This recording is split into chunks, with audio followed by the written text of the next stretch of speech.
എല്ലാവർക്കും നമസ്കാരം. അങ്ങനെ നാഗ്പൂരിൽ ഇന്ന് ആഘോഷരാവാണ്. വിശാലഹൃദയരായ CPM ആശാന്മാർ നരേന്ദ്രമോദിയോട് ക്ഷമിച്ചിരിക്കുകയാണ്. ഇതുവരെ നരേന്ദ്രമോദി സർക്കാരിനെ ഫാഷിസ്റ്റ് സർക്കാർ എന്ന് വിശേഷിപ്പിച്ചിരുന്ന CPM ഇപ്പോൾ അതിലൊരു ചെറിയ തിരുത്തൽ വരുത്തിയിരിക്കുകയാണ്. ഇന്ത്യയിൽ ഫാഷിസ്റ്റ് പ്രവണതകളൊന്നുമില്ല എന്നും അതുകൊണ്ട് നരേന്ദ്രമോദി സർക്കാർ ഒരു ഫാഷിസ്റ്റ് സർക്കാരായിട്ട് പരിഗണിക്കപ്പെടേണ്ടതില്ല എന്നുമുള്ള ഒരു തിരിച്ചറിവ് ഇപ്പോൾ CPMനുണ്ടായിരിക്കുകയാണ്. എന്താണ് ഈ തിരിച്ചറിവിന് കാരണം എന്നതിനെക്കുറിച്ച് വലിയ വിശദീകരണമൊന്നും തന്നെ വന്നിട്ടില്ല. പക്ഷേ എന്തായാലും നരേന്ദ്രമോദി സർക്കാരിനെ ഇത്രയും കാലം ഒരു ഫാഷിസ്റ്റ് സർക്കാർ എന്ന് CPMൻ്റെ കേന്ദ്ര നേതൃത്വവും സംസ്ഥാന നേതൃത്വവും വക്താക്കളും പ്രവർത്തകരും എല്ലാവരും ആവർത്തിച്ച് വിളിച്ചിരുന്നതിൽ ഇപ്പോൾ അവർക്ക് ഖേദമുണ്ട് എന്നാണ് മനസ്സിലാക്കുന്നത്. കാരണം അതല്ലായിരുന്നുവെങ്കിൽ ആ നിലപാടിൽ പ്രത്യേകിച്ച് ഒരു മാറ്റം വരുത്തേണ്ടുന്ന സാഹചര്യമൊന്നും തന്നെ ഇപ്പോൾ നമ്മൾ കാണുന്നുമില്ല. എന്തായാലും CPMൻ്റെ 24ാമത് പാർട്ടി കോൺഗ്രസിന് മുന്നോടിയായി ഇറക്കിയിരിക്കുന്ന രാഷ്ട്രീയ പ്രമേയ വിശദീകരണ രേഖയിലാണ് ഈ രീതിയിലത്തേക്കുള്ള ഒരു നിർദ്ദേശമുണ്ടായിരിക്കുന്നത്. ഒരുപക്ഷെ CPMൻ്റെ എല്ലാ ഘടകങ്ങളോടുമുള്ള ഒരു നിർദ്ദേശമായിരിക്കും ഇത്. ഇനിമേലിൽ അതുകൊണ്ട് BJP സർക്കാരുകളെ RSSനെ ഒക്കെ തന്നെ ഇവർക്ക് ഫാഷിസ്റ്റ് എന്ന രീതിയിലത്തേക്ക് വിശേഷിപ്പിക്കാനായിട്ട് സാധിക്കുകയില്ല. എന്നാൽ ഇപ്പോൾ തന്നെ ഇതിനെ എതിർത്തുകൊണ്ട് CPI രംഗത്ത് വന്നിട്ടുണ്ട്. ശ്രീ ബിനോയ് വിശ്വം പറയുന്നത് RSSും BJPയും നരേന്ദ്രമോദിയും എല്ലാം ഫാഷിസ്റ്റുകളാണ്, അതൊരൊറ്റ ബ്രാക്കറ്റിൽ തന്നെ ഉൾപ്പെടുത്താവുന്നതാണ് എന്ന് പറയുന്നു. എന്തുകൊണ്ടാണ് CPM ഈ രീതിയിലത്തേക്കുള്ള ഒരു വിശദീകരണത്തിലേക്ക് വന്നിരിക്കുന്നത് എന്നും നയമാറ്റത്തിലേക്ക് വന്നിരിക്കുന്നത് എന്നതിനെക്കുറിച്ച് അദ്ദേഹത്തിന് അറിയില്ല. അത് അവരോട് തന്നെ ചോദിക്കണമെന്നും എന്നാൽ CPIയുടെ ബോധ്യത്തിൽ മാറ്റമുണ്ടായിട്ടില്ല എന്നുമാണ് അദ്ദേഹം പറയുന്നത്. ഇപ്പോൾ നമ്മുടെ നാട്ടിൽ വളരെ വ്യാപകമായിട്ട് ഉപയോഗിക്കുന്ന ഒരു വാക്കാണ് ഫാഷിസം. അത് പ്രത്യേകിച്ച് BJP സർക്കാരിനെ പറ്റി പറയുന്ന സമയത്ത് എല്ലാവരും, അതിപ്പോൾ CPMകാർ മാത്രമല്ല കോൺഗ്രസ്സുകാരുൾപ്പെടെ എല്ലാവരും ഉപയോഗിക്കുന്ന ഒരു വാക്കാണ് ഫാഷിസം, ഫാഷിസ്റ്റ് സർക്കാർ എന്നൊക്കെ. പലപ്പോഴും മലയാളികൾ ഇതിനെ തെറ്റിച്ച് ഫാസിസം അല്ലെങ്കിൽ ഫാസിസ്റ്റ് എന്നൊക്കെയാണ് പറയുന്നത്. ശരിയായിട്ടുള്ള ഉച്ചാരണം ഫാഷിസം എന്നും ഫാഷിസ്റ്റ് എന്നുമാണ്. അപ്പോൾ പലപ്പോഴും എന്താണ് ഇതിൻ്റെ അർത്ഥം എന്നൊക്കെ അറിയാതെയാണ് പലരും ഇത് പ്രയോഗിക്കുന്നത്. എന്താണ് സത്യത്തിൽ ഫാഷിസം എന്നുള്ളത് ഒന്ന് നോക്കിയതിന് ശേഷം CPMൻ്റെ ഈ പ്രസ്താവനയെ ഒന്ന് വിലയിരുത്തുന്നതായിരിക്കും ഉചിതം. അതുകൊണ്ട് ആദ്യം ഫാഷിസം എന്നതിൻ്റെ നിർവചനം എന്താണ്, എന്തൊക്കെയാണ് ഫാഷിസത്തിൽ ഉൾപ്പെടുന്നത് എന്ന് പരിശോധിക്കാം. ഫാഷിസത്തിൻ്റെ ഏറ്റവും പ്രധാനപ്പെട്ട മുഖമുദ്ര എന്നത് ഏകാധിപത്യ ഭരണ പ്രവണതയാണ്. അതായത് ഒരൊറ്റ നേതാവ്, ഒരൊറ്റ ഭരണം, അവിടെ പ്രതിപക്ഷങ്ങൾക്കൊന്നും പ്രത്യേകിച്ച് സ്ഥാനമൊന്നുമില്ല, വിമത ശബ്ദങ്ങളെല്ലാം തന്നെ അടിച്ചമർത്തിക്കൊണ്ട് ഏകാധിപത്യ ഭരണവുമായിട്ട് മുന്നോട്ട് പോവുക എന്നുള്ളതാണ് ഫാഷിസ്റ്റ് ഭരണത്തിൻ്റെ ഏറ്റവും പ്രധാനപ്പെട്ട പ്രത്യേകത. അത് വന്ന് ഒരൊറ്റ പാർട്ടി സിസ്റ്റത്തിലേക്ക് മാറാനും മറ്റു പാർട്ടികളെല്ലാം തന്നെ നിരോധിക്കാനും ഒക്കെയുള്ള സാധ്യതയുണ്ട്. അതിലേക്ക് കൂടുതൽ ആൾക്കാരെ ചേർക്കുന്നതിന് വേണ്ടി അമിത ദേശീയത, പിന്നെ കടുത്ത സാമ്പത്തിക നയങ്ങൾ തുടങ്ങിയ കുറേ കാര്യങ്ങളൊക്കെ എല്ലായ്പ്പോഴും എല്ലാ ഫാഷിസ്റ്റ് ഭരണകൂടങ്ങളും നടപ്പാക്കിയിട്ടുണ്ട്. അത് ഇറ്റലിയിലെ ബെനറ്റോ മുസോളിനിയുടെ കാലത്താണെങ്കിലും ജർമ്മനിയിലെ അഡോൾഫ് ഹിറ്റ്ലറിൻ്റെ കാലത്താണെങ്കിലും ഇതൊക്കെ തന്നെയാണ് പ്രയോഗിച്ചിട്ടുള്ളത്. ഇത് കൂടാതെ ഏതെങ്കിലും വംശത്തിനൊക്കെ പ്രത്യേകമായ പരിഗണനകളുണ്ട്. സമൂഹത്തിൽ ഉയർന്നതും താഴ്ന്നതുമായിട്ടുള്ള വിഭാഗങ്ങളുണ്ട്. അങ്ങനെ നാച്ചുറലായിട്ടുള്ള ഒരു ഹയറാർക്കി വംശീയമായി തന്നെ നിലനിൽക്കുന്നു എന്നിങ്ങനെയുള്ള ചില പ്രമാണങ്ങളാണ് ഈ ഫാഷിസ്റ്റ് ചിന്താഗതിയുടെ ഏറ്റവും അടിസ്ഥാനമായിട്ടുള്ള ഘടകം. ഇതിലെ ഏറ്റവും പ്രധാനപ്പെട്ട ഒരു പ്രവണത എതിർ സ്വരങ്ങളെല്ലാം തന്നെ അടിച്ചമർത്തുന്നു എന്ന് പറയുന്നത് കൊണ്ട് തന്നെ വിവിധ സ്വരങ്ങൾക്ക് വലിയ പ്രാധാന്യമുള്ള പ്ലൂറലിസ്റ്റിക് ആയിട്ടുള്ള ഒരു ബഹുസ്വര സമൂഹം എന്നതിനെ ഇവരെല്ലായ്പ്പോഴും എതിർക്കും. അതുകൊണ്ട് തന്നെ ജനാധിപത്യത്തിനെ ഫാഷിസം എതിർക്കുകയാണ്. ജനാധിപത്യവും ഫാഷിസവും കൂടി ഒന്നിച്ചു പോവുകയില്ല. മറ്റ് സാമൂഹ്യമായിട്ടുള്ള പല കോൺസെപ്റ്റുകൾ, സോഷ്യലിസം ഉൾപ്പെടെയുള്ള പല കാര്യങ്ങളെയും അവരെതിർക്കുകയും ചെയ്യും. എന്നാൽ ഇന്ത്യയിൽ ഏതെങ്കിലും ഒരു കാലത്ത് ഇതുമായി ബന്ധപ്പെട്ട എന്തെങ്കിലും പ്രവണതകൾ ഉണ്ടായിട്ടുണ്ടെങ്കിൽ അത് അടിയന്തരാവസ്ഥ കാലത്ത് മാത്രമാണ്. അന്നൊരു ഏകാധിപത്യ ഭരണ പ്രവണതയുണ്ടായിരുന്നു. പ്രതിപക്ഷ സ്വരങ്ങളെയെല്ലാം തന്നെ വിമർശിക്കുകയും അടിച്ചൊതുക്കുകയും ചെയ്യുമായിരുന്നു.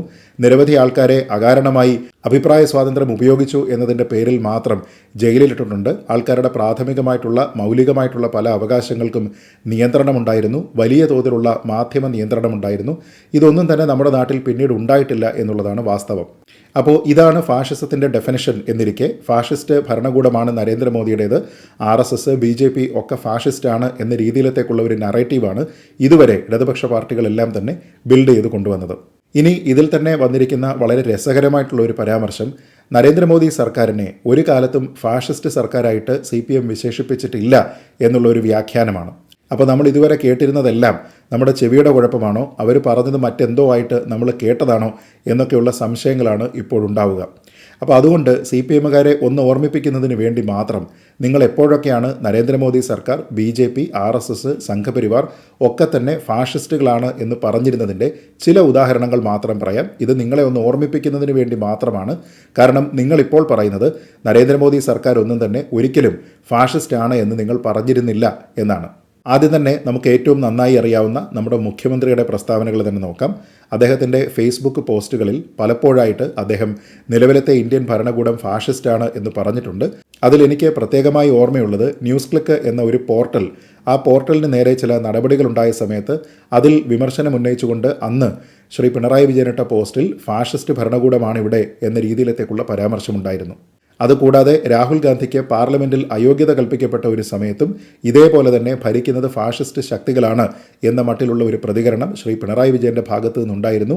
ഈ 2 ഫേസ്ബുക്ക് പോസ്റ്റുകളും ഇപ്പോഴും അദ്ദേഹത്തിൻ്റെ പേജിലുണ്ട് എന്നതാണ് വസ്തുത.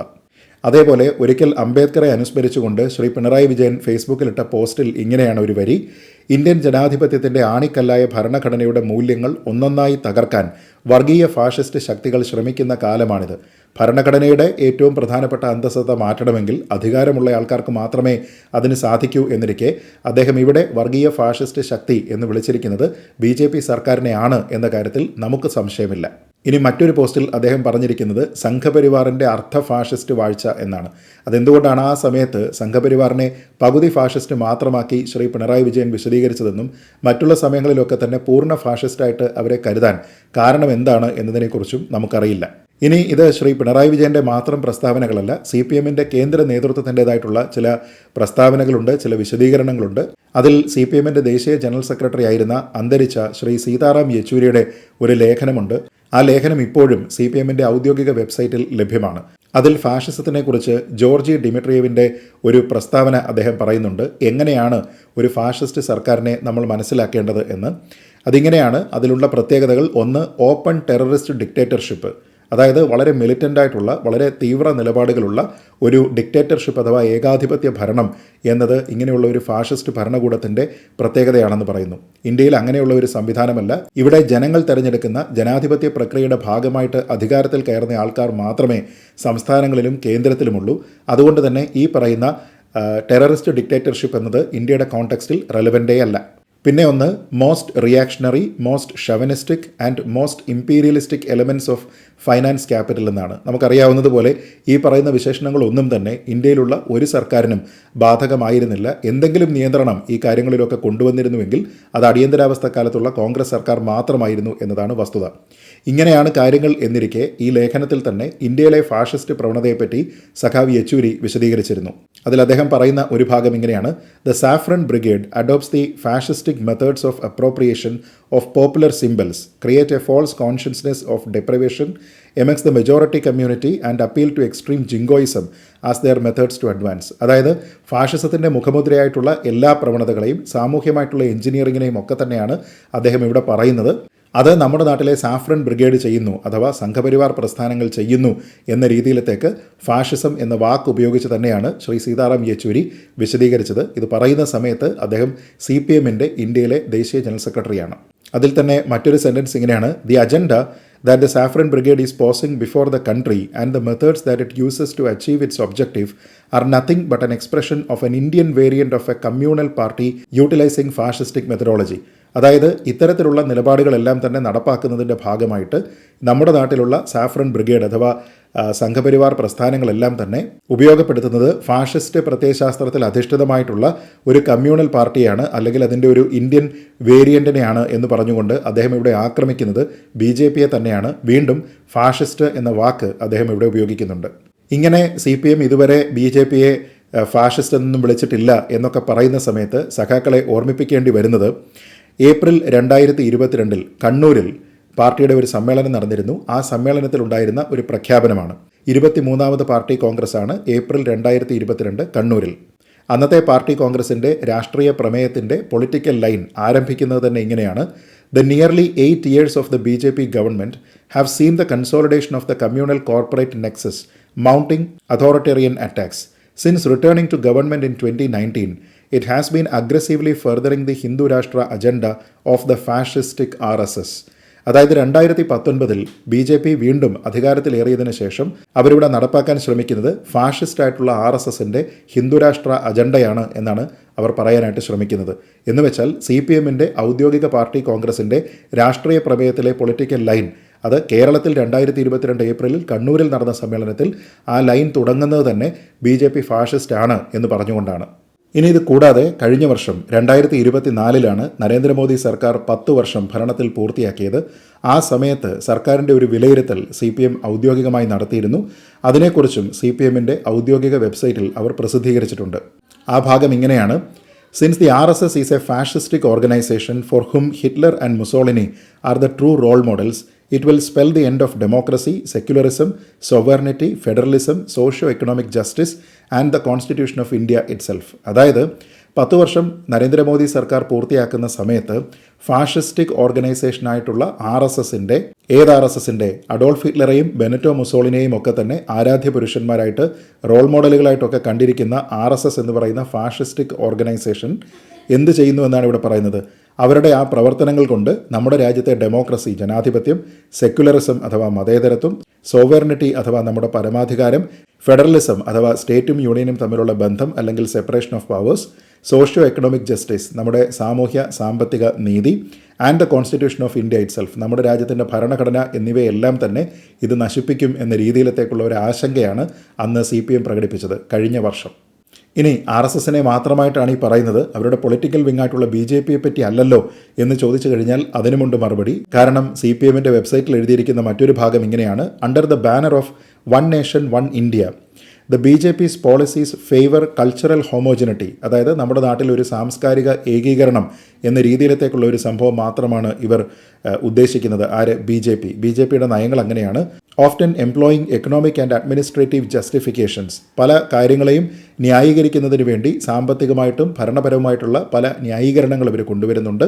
To mask and underlying intent to consolidate communal fascistic political power. ഇവിടെ ഒരു ഫാഷിസ്റ്റ് രാഷ്ട്രീയ അധികാരം കൊണ്ടുവരുന്നതിൻ്റെ ഭാഗമായിട്ട് ഉള്ള പല കാര്യങ്ങളെയും മറയ്ക്കുന്നതിനും ന്യായീകരിക്കുന്നതിനും വേണ്ടി ഈ നിലയ്ക്കൊക്കെ തന്നെ BJP ശ്രമിക്കുന്നു എന്ന് പറഞ്ഞിരിക്കുന്നതും CPM ആണ്. അപ്പോൾ ഇതുവരെ BJP സർക്കാരിനെ ഫാഷിസ്റ്റ് എന്നൊന്നും തന്നെ CPM വിളിച്ചിട്ടില്ല എന്നൊക്കെ ഇപ്പോൾ അവർ പറയുന്നത് കേൾക്കുമ്പോൾ അവരുടെ നിസ്സഹായാവസ്ഥ ഓർക്കുന്ന സമയത്ത് ചിരിയാണ് വരുന്നത്. ഇനി ഇത് മാത്രമല്ല, കേന്ദ്രത്തിലെ BJPയെ മാത്രമല്ല സംസ്ഥാനങ്ങളിലുള്ള BJPയെയും ഫാഷിസ്റ്റ് എന്ന് CPM വിശേഷിപ്പിച്ചിട്ടുണ്ട്. CPMന്റെ വെബ്സൈറ്റിൽ മറ്റൊരു കാര്യം കൂടി പറയുന്നുണ്ട് ത്രിപുരയെ പറ്റി. അതിങ്ങനെയാണ്: the one party dictatorial BJP government in Tripura. ഇത് കേട്ട് കഴിഞ്ഞാൽ തോന്നും BJPക്ക് ഒറ്റയ്ക്ക് ത്രിപുരയിൽ അധികാരം കിട്ടിയിരിക്കുന്നത് എന്തോ മഹാപാതകമാണ് എന്ന്. അതുകൊണ്ട് തന്നെ ഒരൊറ്റ പാർട്ടി അധികാരത്തിൽ കയറിയിരിക്കുന്നതിനെ വൺ പാർട്ടി ഡിക്റ്ററ്റേറിയൽ BJP എന്നാണ് പറയുന്നത്. ഏകാധിപത്യ പ്രവണതയുള്ള, സ്വേച്ഛാധിപത്യ രീതിയുള്ള ഒറ്റ പാർട്ടിയായിട്ടുള്ള BJP ത്രിപുരയിൽ അധികാരത്തിൽ എന്നാണ് പറയുന്നത്. ത്രിപുരയിൽ BJP വന്നത് ഓട് പൊളിച്ചിട്ടല്ല, മറിച്ച് ജനാധിപത്യ പ്രക്രിയയിൽ ജനങ്ങൾ വോട്ട് ചെയ്തതാണ്. അവിടെ CPMന് ആൾക്കാർ വോട്ട് ചെയ്യാത്തത് എന്താണ് എന്ന് CPM ആണ് ചിന്തിക്കേണ്ടത്. അതല്ലാതെ ആൾക്കാർ BJPക്ക് കേവല ഭൂരിപക്ഷം നൽകി എന്നതുകൊണ്ട് അതൊരു ഡിക്റ്ററ്റേറിയൽ സിസ്റ്റമോ വൺ പാർട്ടി സിസ്റ്റമോ ഒന്നുമായി മാറുന്നില്ല എന്ന് CPM മനസ്സിലാക്കുക. In Tripura is intensifying its fascistic terror attacks. നോക്കുക, BJP ഗവൺമെൻറ്റിനെ പറ്റിയാണ് പറയുന്നത്. അവരുടെ ഫാഷിസ്റ്റിക് ആയിട്ടുള്ള ആക്രമണങ്ങൾ വളരെ ഇൻറ്റൻസിഫൈ ചെയ്യുകയാണ്, വളരെ തീവ്രത വർദ്ധിപ്പിക്കുകയാണ് എന്ന് പറയുന്നുണ്ട്. Casting serious apprehensions for holding free and fair elections. അതുകൊണ്ട് തന്നെ അവിടെ തുടർന്നും വളരെ സ്വതന്ത്രമായ രീതിയിലത്തേക്കുള്ള ഇലക്ഷൻസ് ഒക്കെ നടത്തുന്നതിന് വേണ്ടി വലിയ ഭീഷണിയുണ്ട് എന്ന മട്ടിലാണ് CPM അന്ന് പറഞ്ഞത്. ഇനി മോദി സർക്കാരിനെ ഫാഷിസ്റ്റ് എന്ന് വിശേഷിപ്പിച്ചത് ഏതെങ്കിലും ഒറ്റപ്പെട്ട സംഭവം എന്ന രീതിയിലത്തേക്ക് പറയാൻ പറ്റില്ല. കാരണം ഒരു വർഷം പോലും ആയിട്ടില്ല CPM BJP സർക്കാർ ഫാഷിസ്റ്റാണ് എന്ന് പറഞ്ഞ് മറ്റൊരു പ്രസ്താവന ഇറക്കിയിട്ട്. ആ പ്രസ്താവനയിൽ പറയുന്നത് ഇങ്ങനെയാണ്: misusing the levers of state power and its parliamentary majority, the authoritarian communal regime of the Modi government has used fascistic methods to bulldoze the rights of the working people of India. അതായത് ഇന്ത്യയിലെ തൊഴിലാളി വർഗത്തിൻ്റെ, അധ്വാനിക്കുന്ന ജനവിഭാഗത്തിൻ്റെയൊക്കെ അവകാശങ്ങളെ നശിപ്പിക്കുന്നതിനും കവർന്നെടുക്കുന്നതിനും അതിനെ bulldoze ചെയ്യുന്നതിന് വേണ്ടി ഏത് സർക്കാർ പ്രവർത്തിച്ചു എന്നാണ് പറയുന്നത്? സ്റ്റേറ്റിൻ്റെ പവർ, പാർലമെൻ്ററി മെജോറിറ്റി എന്നിവയെല്ലാം തന്നെ ദുരുപയോഗം ചെയ്തുകൊണ്ടിരിക്കുന്ന അതോറിറ്റേറിയനായിട്ടുള്ള, ഏകാധിപത്യ പ്രവണതയുള്ള, കമ്മ്യൂണലായിട്ടുള്ള, അതായത് വർഗീയമായി ചിന്തിക്കുന്ന മോദി ഗവൺമെൻറ് എന്നാണ് പറയുന്നത്. അതായത് വർഗീയമായി ചിന്തിക്കുന്ന ഏകാധിപത്യ പ്രവണതയുള്ള നരേന്ദ്രമോദി ഗവൺമെൻറ് അതിൻ്റെ ഫാഷിസ്റ്റിക് മെത്തേഡ്സ് ഉപയോഗിക്കുന്നു, ഫാഷിസ്റ്റിക് ആയിട്ടുള്ള മാർഗ്ഗങ്ങൾ ഉപയോഗിക്കുന്നു എന്നാണ് CPM പറഞ്ഞത്. ഇന്ന് CPM ഇങ്ങനെ ഒരു തിരുത്തൽ നടത്തുന്ന സമയത്ത് CPM പല വിഷയങ്ങളിലും ഇപ്പോൾ തിരുത്തലുകൾ നടത്തിക്കൊണ്ടിരിക്കുന്നതിൻ്റെ ഒരു തുടർച്ചയാണ്, അല്ലെങ്കിൽ അതിലെ ഏറ്റവും അവസാനത്തേത് മാത്രമാണിത് എന്ന് കരുതാനാണ് എനിക്ക് താല്പര്യം. കാരണം നമ്മൾ കണ്ടതാണ് എങ്ങനെയാണ് വിദ്യാഭ്യാസത്തിൻ്റെ സ്വകാര്യവൽക്കരണം, ഉന്നത വിദ്യാഭ്യാസ രംഗത്ത് സ്വകാര്യ സർവകലാശാലകൾ വരിക, വിദേശ സർവകലാശാലകൾ വരിക, നമ്മുടെ നാട്ടിലെ കമ്പ്യൂട്ടർ, ഏറ്റവും അവസാനം ആർട്ടിഫിഷ്യൽ ഇൻ്റലിജൻസ്, ഇങ്ങനെയുള്ള കുറേയധികം വിഷയങ്ങൾ, കൊയ്ത്ത് മെതി യന്ത്രങ്ങളുമായി ബന്ധപ്പെട്ട കാര്യങ്ങൾ, നയപരമായിട്ടുള്ള വിഷയങ്ങൾ, ഇതിലെല്ലാം തന്നെ എങ്ങനെയാണ് പതിറ്റാണ്ടുകൾക്ക് പിന്നിലുള്ള നയം അവർ സ്വീകരിക്കുകയും പിന്നീട് കുറേ കാലം കഴിഞ്ഞതിന് ശേഷം അവരതൊക്കെ തിരുത്തേണ്ടി വരികയും ചെയ്തിരിക്കുന്നത് എന്ന് നമുക്ക് വ്യക്തമായിട്ടറിയാം. അപ്പോൾ അതിൻ്റെ ഒരു ഭാഗം അല്ലെങ്കിൽ ഒരു തുടർച്ച എന്ന രീതിയിൽ മാത്രമേ ഈ ഒരു നിലപാട് മാറ്റത്തിനെയും വിലയിരുത്തേണ്ടതായിട്ടുള്ളൂ. CPMനെ സംബന്ധിച്ചിടത്തോളം പലപ്പോഴും ഈ ആശയ വ്യക്തത ഉണ്ടാവുക എന്നത് പണ്ട് കാലത്ത് ചോക്ക് ഉപയോഗിക്കുന്ന സമയത്തെ ട്യൂബ്ലൈറ്റ് പോലെയാണ്. മറ്റുള്ള എല്ലാവർക്കും കത്തിയാലും CPMന് ഒരുപക്ഷെ അത് കത്തി വരാനായിട്ട് കുറച്ച് സമയമെടുക്കും. അതുകൊണ്ട് തന്നെ BJP സർക്കാർ ഫാഷിസ്റ്റ് സർക്കാർ അല്ല എന്നുള്ള ഒരു സമീപനം, ഒരു തിരുത്തൽ ഇപ്പോൾ കൊണ്ടുവന്നിരിക്കുന്നത് സ്വാഗതാർഹമായിട്ടുള്ള ഒരു കാര്യമാണ്. കാരണം അങ്ങനെയുള്ള ഏകാധിപത്യ പ്രവണതയോടുകൂടി നമ്മുടെ രാജ്യത്ത് അല്ലെങ്കിൽ ഏതെങ്കിലും സംസ്ഥാനത്തോ കേന്ദ്രഭരണ പ്രദേശത്തോ ഒരു സർക്കാരിനും പ്രവർത്തിക്കാനായിട്ട് സാധ്യമല്ല. കാരണം നമ്മുടെ നാട്ടിൽ ഭരണഘടനയുണ്ട്. ആ ഭരണഘടനാ വിരുദ്ധമായിട്ടൊന്നും നടക്കുന്നില്ല എന്ന് ഉറപ്പുവരുത്തുന്നതിനുള്ള നിയമപാലന സംവിധാനമുണ്ട്, വിവിധ കോടതികളുണ്ട്, സുപ്രീം കോടതിയുണ്ട്, ഇതെല്ലാമുണ്ട്. ഇതിനെ ഒക്കെ തന്നെ കാറ്റിൽ പറത്തിക്കൊണ്ട് ഇതിനെ ഒന്നും തന്നെ ഗൗനിക്കാതെ യഥേഷ്ടം നിയമങ്ങൾ പാസ്സാക്കുകയും സുപ്രീം കോടതിക്ക് സർക്കാരിന് മേലുള്ള തീരുമാനങ്ങൾ എടുക്കാൻ പോലും കഴിയില്ല എന്നൊക്കെ പറയുകയും മാധ്യമ മാരണ നിയമമൊക്കെ കൊണ്ടുവരികയും ചെയ്തിരുന്നതെല്ലാം തന്നെ അടിയന്തരാവസ്ഥ കാലത്ത് കോൺഗ്രസ് ഭരിച്ചിരുന്നപ്പോൾ, ഇന്ദിരാഗാന്ധി പ്രധാനമന്ത്രിയായിരുന്നപ്പോഴുള്ള സർക്കാർ മാത്രമാണ്. ആ ഒരു 20 മാസം മാത്രമാണ് നമ്മുടെ രാജ്യത്ത് ഈ പറയുന്ന ഏകാധിപത്യ പ്രവണത അല്ലെങ്കിൽ പ്രതിപക്ഷ സ്വരത്തിനെ അടിച്ചമർത്തുന്ന രീതി, സോഷ്യലിസത്തിനെ ഇല്ലാതെയാക്കുന്ന രീതി, മാധ്യമങ്ങളെ ഇല്ലാതെയാക്കുന്ന രീതി തുടങ്ങിയ കുറേയധികം ഫാഷിസ്റ്റ് പ്രവണതകൾ ഉണ്ടായിട്ടുള്ളത്. അതുകൊണ്ട് CPM ഇപ്പോൾ വിശാലഹൃദയനായിട്ടുള്ള ആശാനായിക്കൊണ്ട് നരേന്ദ്രമോദിയോട് ക്ഷമിച്ചിരിക്കുന്നു എന്ന് പറയുന്നത് നല്ല കാര്യം തന്നെയാണ്. കാരണം നമ്മുടെ നാട്ടിൽ BJP സർക്കാരുണ്ട്. BJP ഒരു റൈറ്റ് വിങ് പൊളിറ്റിക്കൽ പാർട്ടിയാണ് എന്നത് മാത്രമേ ഉള്ളൂ. അല്ലാതെ അവരൊരിക്കലും ഒരു ഫാഷിസ്റ്റ് സർക്കാരല്ല. തന്നെയുമല്ല, ഇതര മതവിഭാഗങ്ങളുമായി ബന്ധപ്പെട്ടിട്ടാണെങ്കിലും ഇതര മതവിഭാഗങ്ങൾക്ക് മെജോറിറ്റിയുള്ള സ്റ്റേറ്റ് റിലിജിയൻ തന്നെ ആയിട്ടുള്ള വിവിധ രാജ്യങ്ങളുമായിട്ടൊക്കെ തന്നെ എത്ര ഊഷ്മളമായിട്ടുള്ള ബന്ധമാണ് അദ്ദേഹത്തിനുള്ളത് എന്ന കാര്യവുമെല്ലാം തന്നെ ഇവർ മറക്കാൻ പാടില്ല. ഇപ്പോൾ എന്തൊരു കോണ്ടെക്സ്റ്റിലാണ് ഇപ്പോൾ CPM ഈ രീതിയിലത്തേക്കുള്ള ഒരു തിരുത്തലിന് പോയിരിക്കുന്നത് എന്നതിനെക്കുറിച്ച് വിശദീകരണം നൽകേണ്ടത് അവർ തന്നെയാണ്. അങ്ങനെ ഒരു വിശദീകരണം വരുന്ന കാലത്തോളം, അല്ലെങ്കിൽ ആ ഒരു വിശദീകരണത്തിൻ്റെ സത്യാവസ്ഥകളെപ്പറ്റി നമ്മൾ വിലയിരുത്തുന്ന കാലത്തോളം വൈകി വന്ന ഒരു വിവേകം, നേരത്തെ പറഞ്ഞതുപോലെ ചോക്കുള്ള കാലത്തെ ഒരു ട്യൂബ്ലൈറ്റ് എന്ന മട്ടിൽ മാത്രമാണ് CPMൻ്റെ ഈ നിലപാട് മാറ്റത്തിനെ നമുക്ക് കാണാൻ കഴിയുക. എന്തായാലും ഈ നിലപാട് മാറ്റം നടത്തിയിരിക്കുന്ന CPM എന്ന് പറയുന്ന വിശാലഹൃദയനായിട്ടുള്ള ആശാന് അഭിവാദ്യങ്ങൾ അർപ്പിക്കുന്നു. ലാൽ സലാം, ജയ് ഹിന്ദ്.